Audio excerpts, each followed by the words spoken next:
This week's lab explores the polarization properties of liquid crystal cells. Light polarization can be characterized with a Stokes vector composed of 4 values that describe different types of polarization.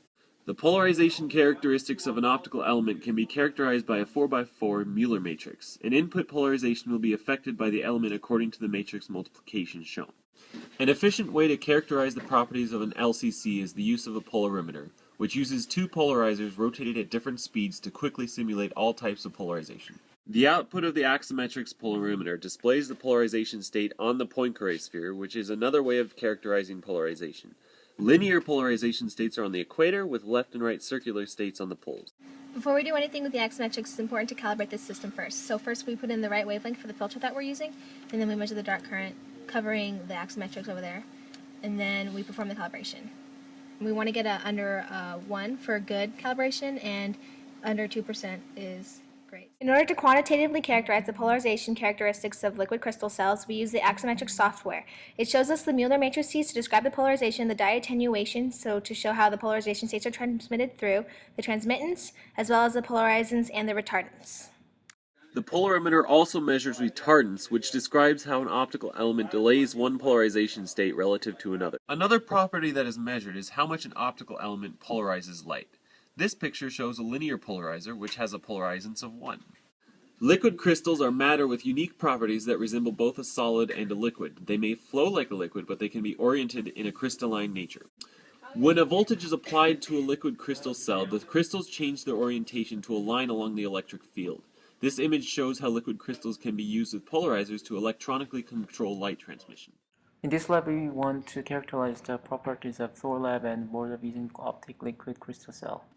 We use the axiometrics setup to help characterize our LCCs. Important things to note are that narrowband filters need to be used so that the polarization of light through the system can be accurately characterized.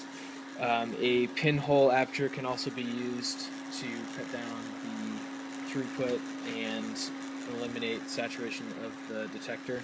Very important note is that voltage through the LCC must not be exceeded, so we're very careful to keep voltage under 10 volts as well as not introduce any DC offset. Tip: it is crucially important to make sure before you connect your LCC to your voltage source that there's no DC offset from the voltage source, as well as your voltage source frequency is not overdriving the LCC. We kept around 2 kilohertz driving frequency and maintained under 10 volt voltage. After that, connect it up and you're good to go.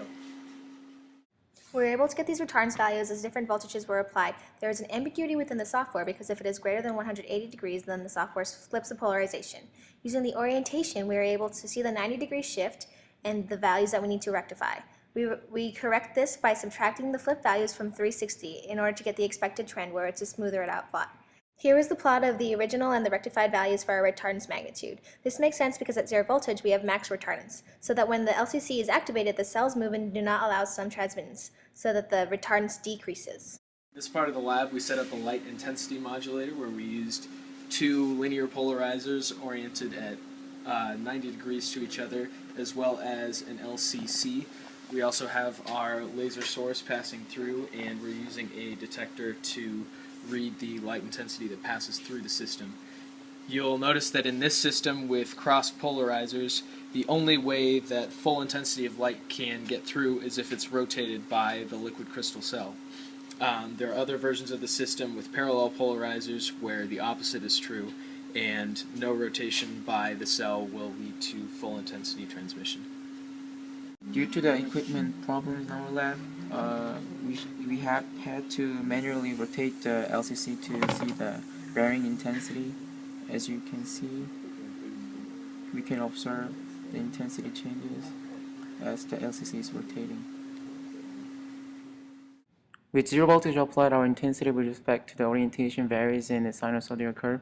The LCC retarder is in the anodized aluminum housing such that the fast and slow axes are at 45 degrees relative to mounting holes, so our peaks and through from our intensity graph are at these angles.